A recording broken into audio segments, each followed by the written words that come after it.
these were some very exciting battles here at the end with the boss rush.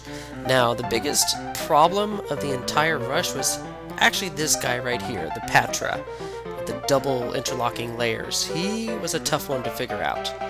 I was coming at it all wrong, and one of the worst things to happen is coming in with low health, which is what happened in this particular take.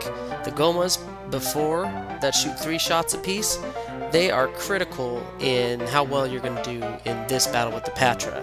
So the more health you come out of the Goma battle with, the better. Now, the Patra, there's actually a little trick I found, starting with take 3 and take 4, and there's actually a funny story about this take 3 here. Just when I felt like I was actually on a... Yeah, I went back to the previous screen, and I was like cursing myself, especially after seeing that. It reset the battle. I was not very happy. But the trick is to come at the Patra from the left or from the right.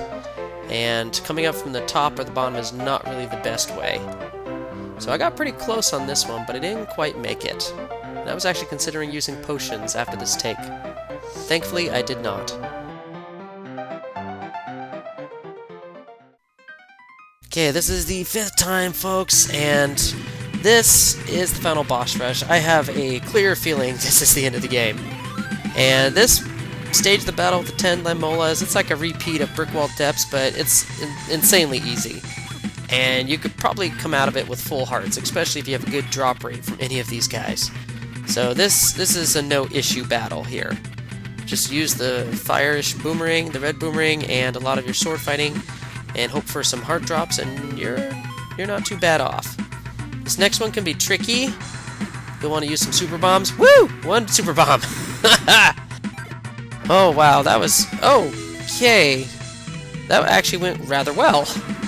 Okay, here's the sticking point right here. These 2 Gomas. I have not seen their like at all in this quest, and they make this last section rather difficult. Now, how you do on these Gomas means everything in the next battle, so I want to try and get out of this battle with as much health as possible. And I am doing amazingly well. Okay, time to see if my foolproof tactic... Yeah, right. My foolproof tactic works here. Okay, we're going to attack him from the side as much as we can, then I'm going to back off. I'm not going to take the chance of getting hit by his expanding rings. This is certainly a harder Patra boss than most other Patras I've encountered in any Zelda game, honestly. Okay, so far it's worked. I want to get away. I don't want to go down off screen again and reset the battle. That would just about end me. I'd be like, nope, I'm done. Okay, whew, we are down to 1 ring. It's a little bit more manageable. His shots cannot be blocked even with this shield. So the only shots you can block are from the trees. Why the trees would be shooting fireballs at you, I'm not entirely sure, but... I'm almost there, and I have how... Oh, gosh, I have 7 hearts. Whew, I'm doing pretty... Okay. Don't want to screw up now. Last thing I want to do is screw up. Woo! Alright, what's next? Oh, of course, it had to be you. It had to be a Gleeok.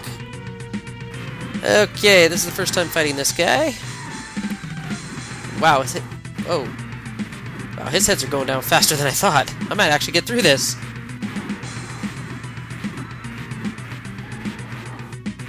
Oh, don't die. Woo! Ooh, blessed fairy. Oh my goodness, this is it. This is it. This is Ganon. And he's brought some... Oh gosh, it's bat robes. Why did you do this? There's way too much fireballs on the screen. I have no idea what I'm doing. I am just swiping mindlessly. Woo! Done! Okay. Oh. Is that it? Oh, don't tell me this is another dungeon. Game complete. Woo! Yes! Awesome. Thank you, Link, for saving me. You are Galia's true hero. Alright then. Skedaddle.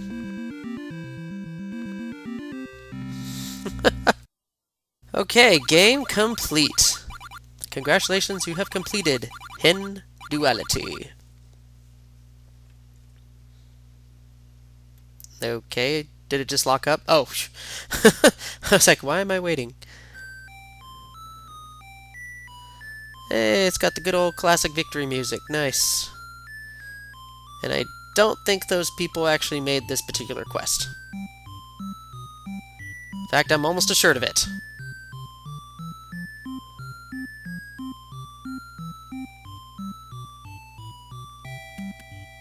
Congratulations! 19 deaths, 8 hours and 33 minutes and 58 seconds. You have finished a custom quest. Woo! Alright, combined with the 70-ish deaths I had on my first run, plus 15 off-camera, trying to get those manhandlers out of the way on the 3-heart run, plus this, I'm thinking we're getting close to 100 deaths here. Overall, all said and done. And then the 8 hours and 33 minutes tacked on with the previous run, I'd say about close to 16 hours. Analysis coming up. Oh, in Duality. Where do I begin? This was the first custom Zelda Classic quest I tried, and the first one I completed.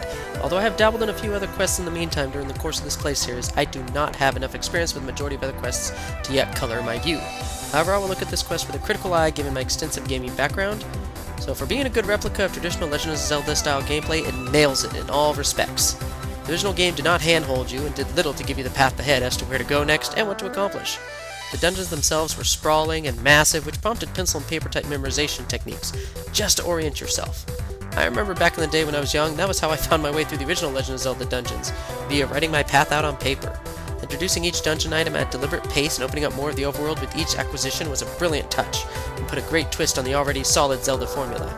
Too many times in recent Zelda games, the way forward isn't blocked by some obstacle requiring an essential item to pass, but rather for you to initiate some inane story event to proceed forward.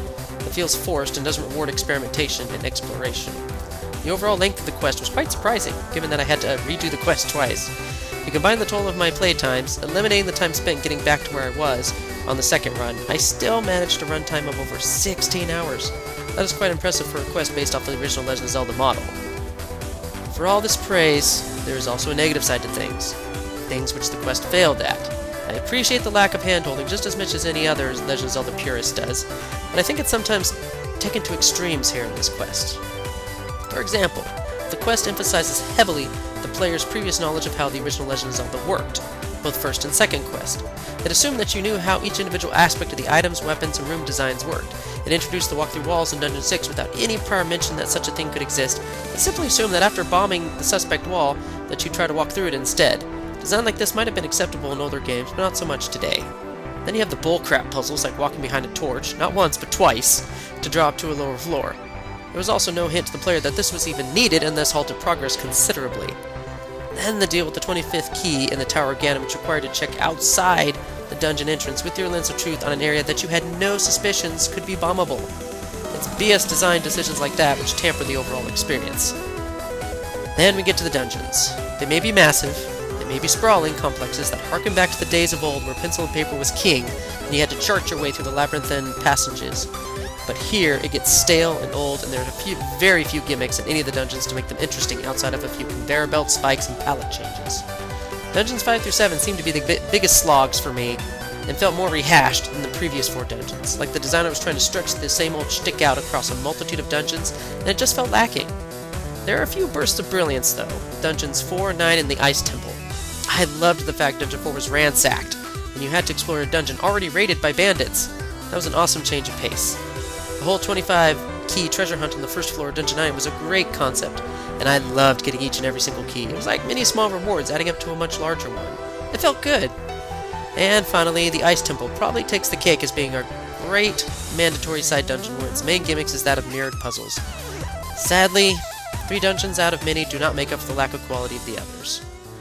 The overworlds are fairly pretty, and at first, before I played the other custom classic quests, I was pretty floored by them. But now I see they are pretty bland with only a few standout screens that could be considered well designed. Other than a few parts of the middle portion of the Dark World, I will say that I never got lost, and I always knew where I was on either overworld, which is a testament to the designer that she was able to differentiate between the various areas enough to be recognizable to the player. And the final reveal of Ganon's world was nothing short of excellent. Completely unexpected and a far cry from fighting Ganon in the comfort and safety of a dungeon room. The boss rush at the end only intensified the final climactic battle and was a great finish to a rather long game. Now onto my challenge. I think I did fairly well considering I was only limited to 3 hearts. Dungeons 1 and 2 were nothing to speak of, but Dungeon 3 introduced Willrocks and deadly sand in abundance. The game then made a huge shift in difficulty, which landed right at the time the player first entered the Dark World, which was brilliant. Dungeon 4 was unique in that only the boss was difficult. Dungeon 5 was more or less the same and on par with Dungeon 3. It was not until Dungeon 6 and 7 where my death count ratcheted up greatly. Dungeon 7 was especially painful and the source of many grievances, not the least of which was me losing my save file. Now, knowing about the Brickwall Depths dungeon item, I'm confident enough to state that with the red ring mail and the hammer, I think with luck I could have taken out the Patra and beaten Dungeon 7. Now, people in Pure ZZ forums state that Dungeon 8 could also have been doable, but with the rooms with 4 Dig Doggers and the subsequent Super Knight Aquamentus room, I'm not entirely sure. Now, that I can agree on is the complete stone wall I would have run into with the Ice Palace Gleeok boss. There was no way I was getting through that unscathed on 3 hearts, or Dungeon 9 for that matter, especially since the magic sword was required by that point to get 2 different keys. So, the furthest I could have possibly achieved without being forced to get hearts just for the magic sword would be the start of Dungeon 9. All things taken into consideration, I believe the 3 heart no potion challenge for this quest gets a 10 out of 10. It truly earned this score, and I would have completely lost the challenge utterly towards the end, but I am very happy with how far I did manage to make it. Now, switching gears to the no potion only challenge, it was supremely simple, and I didn't even have to use a single potion once. The only time I even considered using a potion to save myself was the final boss rush, and only on the Uber Patra boss. The Gomos prior are a key determinator if you're going to have a chance against the Patra. The more health you leave the Gomos with, the better you'll do. And for the Patra, the moment you realize that striking from the side when it's not expanding its rings is the best strategy, the better you'll do. The only difficulty spike where potions were even considered being the boss rush at the end, I can't really give Duality anything more than a 2 out of 10 for the no potion challenge. That extra point, of course, is due to the Patra boss. Well, with my first Zelda Classic quest behind me, I got plenty of other projects to do next before I come back to try another custom quest, so don't expect another one from me for quite a while. This one was enjoyable, but I want to pick one that isn't as old school in its design philosophy and dares to try new things. Regardless, to update the tally, we have a tie! I have lost the 3 heart challenge, not that it was doable anyway past Dungeon 9, but I have also completed the no potion challenge. So this game both beats me and loses to me. So the overall tally does not change. So with that, be looking forward to the next play series, everyone. Until then, see you later.